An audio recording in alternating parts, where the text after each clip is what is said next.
It is very important to keep a close eye on whatever events are unfolding, whether in India's neighborhood or in India's extended neighborhood or in any part of the world.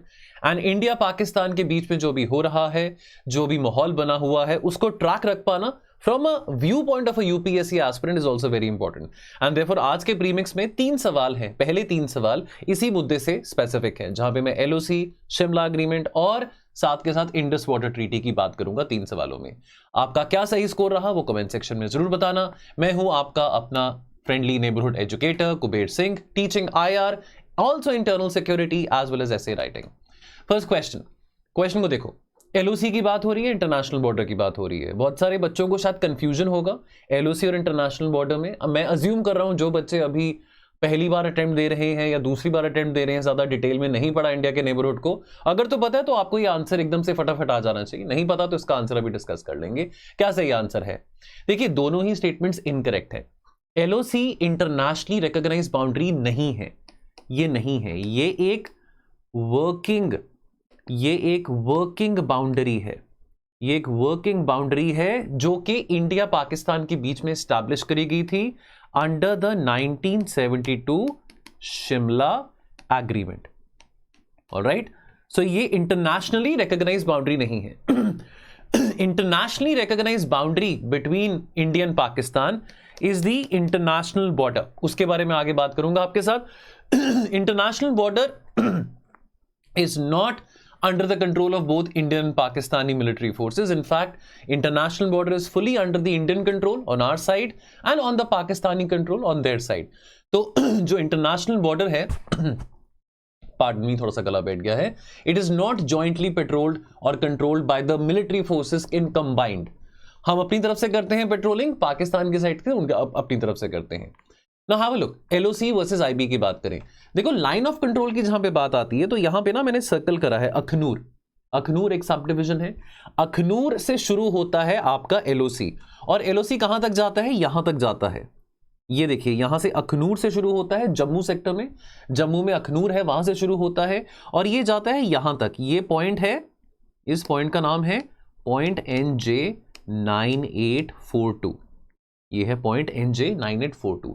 इसके beyond क्या है? इसके beyond आपका Siachen glacier आ जाता है, जो कि हमने कैप्चर करा था under operation Meghdoot. Now LOC एक वर्किंग बाउंड्री है, ये मिलिट्री कंट्रोल लाइन है, ये एक इंटरनेशनल बाउंड्री नहीं है, और ये पहली बार बनाई गई थी after the 1949 ceasefire and then इसको मॉडिफाई किया गया था आफ्टर द 1971 वॉर, जहां पे बांग्लादेश को लिबरेट कराया था, और शिमला एग्रीमेंट साइन हुआ था 1972 में between Zulfikar Ali Bhutto, the then Pakistani Prime Minister, and Indira Gandhi, the then Indian Prime Minister.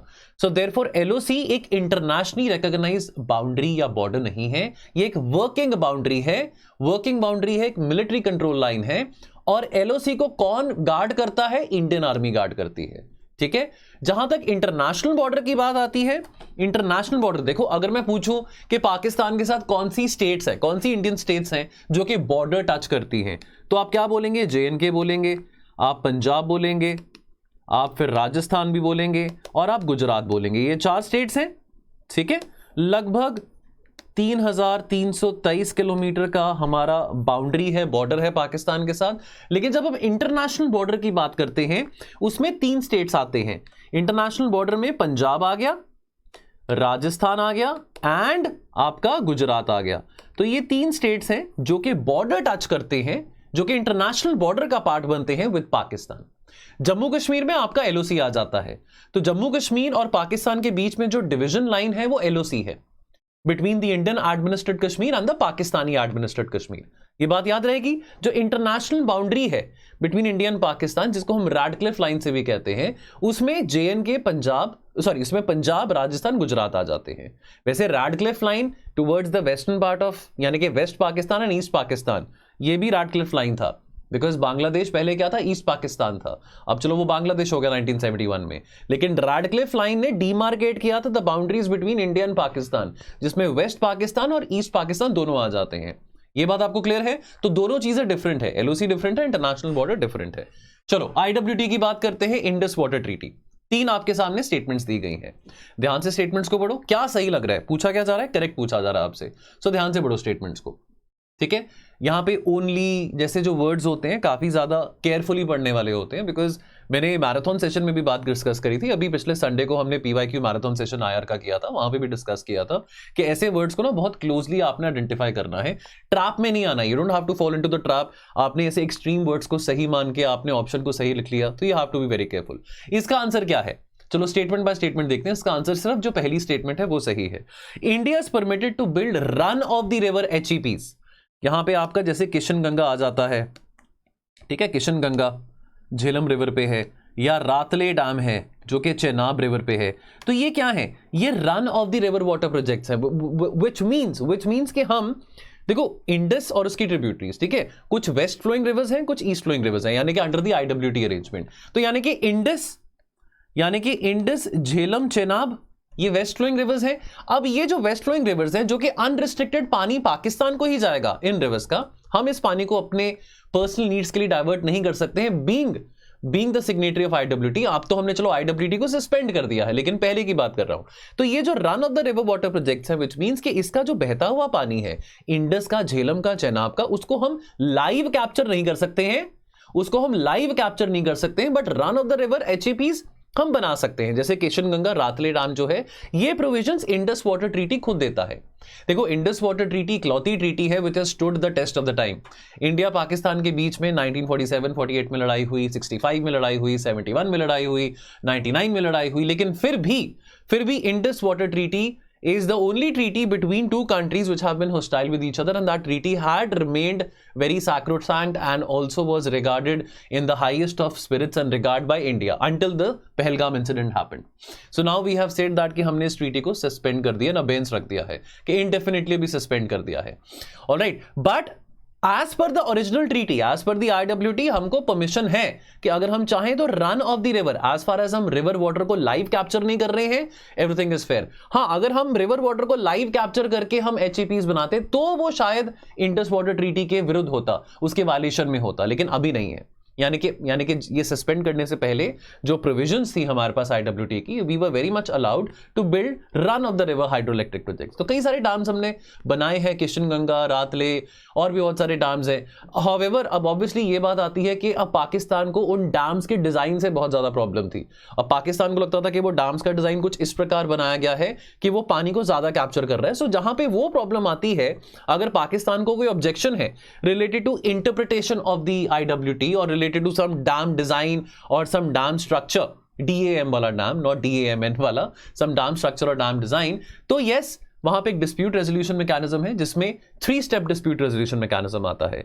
एक आपका आता है फर्स्ट स्टेप पे परमानेंट इंडस कमीशन आता है, सेकंड स्टेप पे आपका आता है न्यूट्रल एक्सपर्ट जो कि अपॉइंट किया जाता है वर्ल्ड बैंक के द्वारा, और थर्ड स्टेप पे आपका आता है परमानेंट कोर्ट ऑफ आर्बिट्रेशन। तो ये 3 स्टेप डिस्प्यूट रेजोल्यूशन मैकेनिज्म है। स्टेटमेंट नंबर 2 क्या कहता है, only the permanent Indus commission is empowered to adjudicate. No, 3 step dispute resolution mechanism है। PIC जो है वो पहले लेवल पे आता है। अगर तो पहले लेवल पे, पहले डिस्प्यूट रेजोल्यूशन मैकेनिज्म के लेवल पे अगर टियर 1 पे अगर आपका डिस्प्यूट रिजॉल्व हो गया तो आप फिर आगे नहीं जाओगे, आप न्यूट्रल एक्सपर्ट या परमानेंट कोर्ट ऑफ आर्बिट्रेशन तक जाने की जरूरत नहीं होगी। लेकिन अगर परमानेंट इंडस कमीशन के लेवल पे आपका जो डिस्प्यूट है, जो व्हाटएवर जो आपका झगड़ा है, जो मिसअंडरस्टैंडिंग है या मिसइंटरप्रिटेशन ऑफ IWT है, वो रिजॉल्व नहीं हो रहा, तो आप न्यूट्रल एक्सपर्ट के पास जाओगे जो कि अपॉइंट किया जाएगा वर्ल्ड बैंक के द्वारा। आफ्टर ऑल इस ट्रीटी को मीडिएट किसने किया था, वर्ल्ड बैंक ने किया था। अगर वर्ल्ड बैंक के लेवल पे भी बात नहीं बनती है, यानी कि न्यूट्रल एक्सपर्ट के लेवल पे भी अगर आपको संतुष्टि नहीं मिलती है, किसी को भी, इंडिया को या पाकिस्तान को, तब आप परमानेंट कोर्ट ऑफ आर्बिट्रेशन के लेवल पे जाएंगे। सो वो last resort permanent court of arbitration का है। तो स्टेटमेंट 2 गलत है। गलत क्यों है, बिकॉज ओनली PIC नहीं है, 3 स्टेप डिस्प्यूट रेजोल्यूशन मैकेनिज्म है। एंड थर्ड क्या कहता है, any disagreement not resolved by the commission must mandatory go to the international court of justice. नहीं, नो, अगेन ये इनकरेक्ट है। इंटरनेशनल कोर्ट ऑफ जस्टिस की तो बात बहुत दूर की आती है, क्योंकि हमारे पास तो 3 स्टेप डिस्प्यूट रेजोल्यूशन मैकेनिज्म है ना, PIC, neutral expert and the PCA, यानी कि the permanent court of arbitration. तो we have the permanent court of arbitration, हमको ICJ के पास जाने की तो जरूरत ही नहीं है।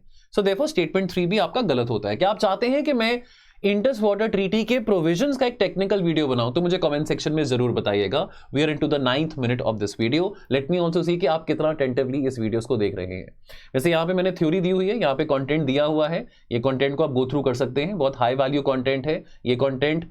is also shared by me in the crash course as well.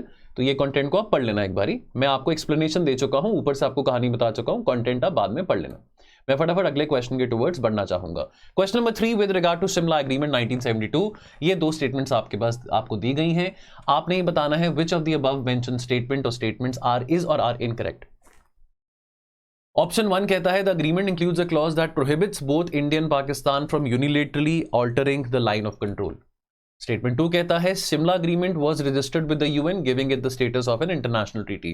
तो यहां पे दोनों स्टेटमेंट्स करेक्ट हैं, आपको इनकरेक्ट पूछी थी लेकिन दोनों स्टेटमेंट्स करेक्ट हैं, इनकरेक्ट कोई भी नहीं है, दोनों स्टेटमेंट्स करेक्ट हैं। बिल्कुल सही बात है कि ये एग्रीमेंट शिमला एग्रीमेंट जो कि 1972 में हुआ था, वो एग्रीमेंट ये कहता है कि देखो ऐसा है कि कोई थर्ड पार्टी तो नहीं आएगी, कोई यूएसए, कोई यूके, कोई यूनाइटेड नेशन, कोई भी बीच में नहीं आएगा। जो भी मुद्दा है कश्मीर के डिस्प्यूट को लेकर इंडिया पाकिस्तान के बीच में, वो बायलेटरली ही रिजॉल्व किया जाएगा। ठीक है, कोई भी यूनिलेटरली, यानी कि ना तो इंडिया एलओसी के स्टेटस को वायलेट कर सकता है या चेंज कर सकता है, ना पाकिस्तान। अब हमने आईडब्ल्यूटी सस्पेंड किया, बदले में पाकिस्तान ने कहा कि हम सारे बायलेटरल एग्रीमेंट सस्पेंड कर रहे हैं इंडिया के साथ, और हमने शिमला एग्रीमेंट भी, यानी कि पाकिस्तान ने कहा कि हम शिमला एग्रीमेंट को भी सस्पेंड कर रहे हैं।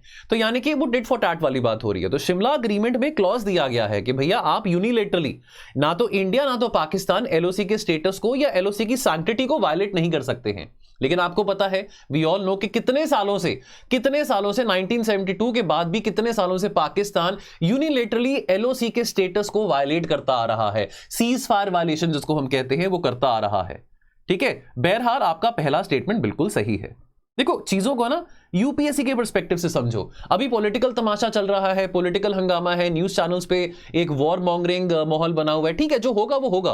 प्रधानमंत्री ने कहा है कि हाँ भी आर्मी के पास फ्री हैंड है, नेवी, आर्मी, एयरफोर्स के पास फ्री हैंड है, वो जो करना चाहें अपने हिसाब से कर सकते हैं, based upon their own strategic decision making and based upon their own timing. But you also have to follow all these events from a UPSC prism as well, from a UPSC point of view as well, कि इसमें से कौन सा वो content है, कैसा वो content है, कौन सी वो चीजें हैं, कौन से वो एग्रीमेंट्स हैं या कन्वेंशंस हैं जो कि मुझे याद रखनी है। प्लीज ये मत सोचना कि यूपीएससी ने पेपर बना दिया तो यूपीएससी इसके बारे नहीं पूछेगा। यूपीएससी कुछ भी कर सकता है, आपसे या मुझसे पूछ के नहीं करेगा। सेकंड स्टेटमेंट बिल्कुल सही है, Shimla agreement was registered with the UN giving it's the status of an international treaty. ये बिल्कुल सही है, इंडिया ने रजिस्टर कर था Shimla agreement with the UN giving it the status of a bilateral international treaty. तो शिमला एग्रीमेंट को पीस ट्रीटी के तौर पे भी कहा जाता है। और ये कब हुआ था? 1972 एग्रीमेंट हुआ था 2 जुलाई 1972 में, 6 to 7 months after the 1971 India Pakistan war which resulted in the creation of Bangladesh. Okay, अगला क्वेश्चन ये मैंने पिछले प्रीमिक्स में भी पूछा था, सो जस्ट टू सी कि आपकी कितनी अटेंटिवनेस है, कितना आप सही इसको आंसर कर सकते हो। How many of the above countries share boundaries with the red sea? 4 options यहां पे दिए गए हैं और 5 कंट्रीज का नाम है। इसमें क्या सही आंसर है? ओनली 2। वो कौन सी कंट्रीज हैं? आओ मैप पे देख लेते हैं। तो इस गिवन ऑप्शंस में से ये जो 5 कंट्रीज दी गई हैं, इजिप्ट और सूडान है। ठीक है, इजिप्ट और सूडान है। उसके अलावा और कौन सी कंट्रीज ओपन हो रही है to the red sea? You can see Eritrea open हो रही है, then you can see Djibouti open हो रही है, इथियोपिया नहीं हो रही, इथियोपिया लैंडलॉक्ड है, इथियोपिया के पास direct access to the red sea नहीं है। Then you have Yemen, you have Saudi Arabia.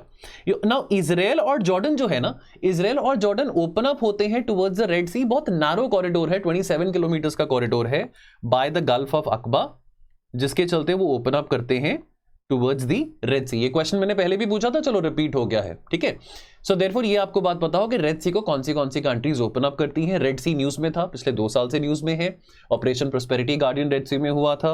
Houthi rebels ने काफी ड्रोन अटैक्स भी करे थे on the merchant vessels passing to the red sea. Red sea again is connecting to the Mediterranean Sea via the Suez Canal. So this is in news, this has been in news. Red Sea से related question भी आया है last year in UPSC. So therefore ये चीजें आपको पता होनी जरूरी है। Last question, Mission 500 was recently news and is related to which one of the following? 4 options हैं, सिंगल ऑप्शन आंसर है, बहुत इजी क्वेश्चन है, ज्यादा डिफिकल्ट नहीं है। यस, सही आंसर है option B. So this is basically talking about कि कैसे हम जो बायलेटरल ट्रेड है अमेरिका के साथ वो $500 बिलियन तक लेके जा सकते हैं। और ये जिस दिन पहलगाम का इंसिडेंट हुआ है उस दिन अमेरिका के उपराष्ट्रपति जेडी वैंस भी इंडिया के दौरे पे थे और अपेरेंटली जो बायलेटरल ट्रेड एग्रीमेंट की जो बातचीत थी वो करने के लिए यूएस के जो वाइस प्रेसिडेंट साहब हैं वो आए थे करने के लिए। और ये एग्रीमेंट, हम इस एग्रीमेंट के बारे में बातचीत चल रही है और आपको पता है कि पीछे इन द न्यूज़ अमेरिका का टैरिफ वाला जो बिजनेस है, टैरिफ वॉर भी बहुत ज़्यादा रहा है। इंडिया के ऊपर चलो अभी रिलैक्सेशन है, इंडिया के ऊपर अभी ढील छोड़ी हुई है, बिकॉज इंडिया कहीं ना कहीं अमेरिका को एक आश्वासन दे रहा है, होप दे रहा है कि हाँ हम आपके साथ एक बायलेटरल ट्रेड एग्रीमेंट साइन करने को रेडी हैं, जिसका नतीजा होगा कि आने वाले 5 सालों में भारत और अमेरिका के बीच में $500 बिलियन तक का व्यापार होगा। ऑलराइट, और इसके चलते कुछ और इंपॉर्टेंट इनिशिएटिव्स भी हैं, जैसे कि ज़्यादा मार्केट एक्सेस इंडिया अलाउ कर रहा है कि इंडिया ज़्यादा मार्केट एक्सेस देगा टुवर्ड्स अमेरिका, और साथ के साथ ट्रेड और इन्वेस्टमेंट को भी एक्सपैंड करने की बात हो रही है, बेटर मार्केट एक्सेस की बात हो रही है, कॉम्पैक्ट इनिशिएटिव की बात करी है। कॉम्पैक्ट इनिशिएटिव जिसमें कोऑपरेशन देखने को मिलेगा not only in commerce but also in military partnerships and technology. So दोस्तों ये 5 सवाल थे, बताना कमेंट सेक्शन में क्या स्कोर रहा आपका, and I will see you very soon once again. Thank you.